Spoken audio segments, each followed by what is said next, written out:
If you're feeling stuck after a lifetime of collecting gold stars, achievements, and accolades, you're not alone. Hi, I'm Monica. I'm a corporate lawyer turned entrepreneur, and I help high achievers and entrepreneurs connect with their sense of purpose. I'm going to share with you 5 reflective prompts that helped me reconnect with my sense of purpose. First, when have you felt the most alive? This is important because it often brings you to a time in your life where you were more energized and excited, and also reconnects you with the type of activities that you really enjoy. Second is, how do others describe your personality? This is interesting because it's a sneaky way of getting at your strengths, because you have been you your whole life, which means that if your personality is just a collection of the behaviors that you choose over and over again, then you have strengths, and those strengths are associated with what you value, what you're interested in, what you care about. So if somebody describes you as always making them laugh, or you're really bubbly and energetic, then that probably reflects that you really care about people. Third question is, if you had $100 million, who would you still want to help? This question tends to get at struggles and confusions that you had in your life that were really important to you, because it's often the case that we want to be the person that would have protected a younger version of ourselves. 4 is, what beliefs are you holding on to that aren't really serving you anymore? Such as, people won't really like me, I must be perfect in order to receive love, or the world is a dangerous place. And by being aware of these beliefs are the first step to being able to reframe that into something like, I'm allowed to iterate and progress and grow and still be enough.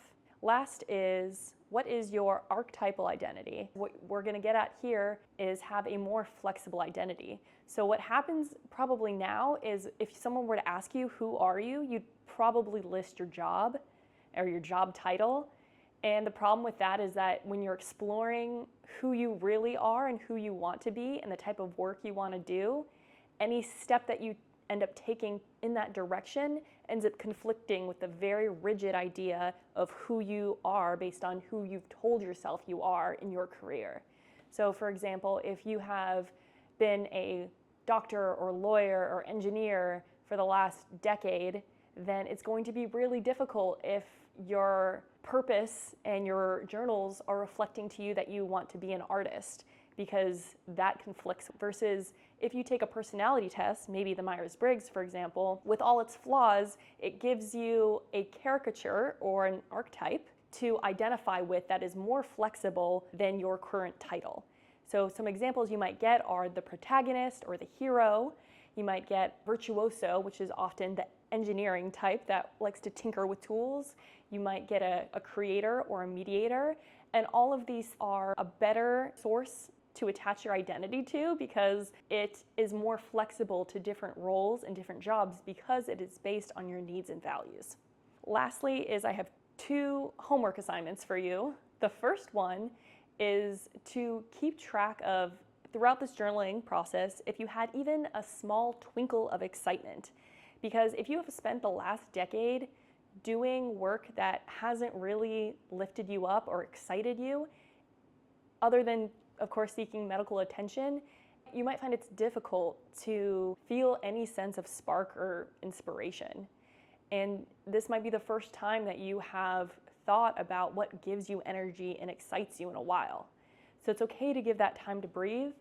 And these are questions that you might have to revisit over and over again in order to get a sense of aliveness again. The second really important thing that you could do is conduct an energy audit. We go through our life and we're not really aware of the things that give us energy, because we're not taught to take a pause and write down how that activity makes you feel.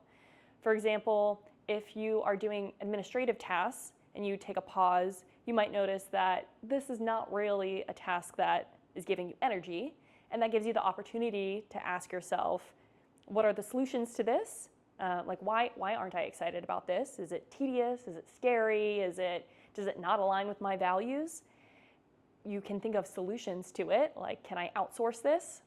Or if it's not something that you can outsource and your main job, it consists of tasks that don't energize you, then this suggests that perhaps you can start looking elsewhere to jobs that more coincide with who you are in terms of what you value, what you need, what you find meaningful.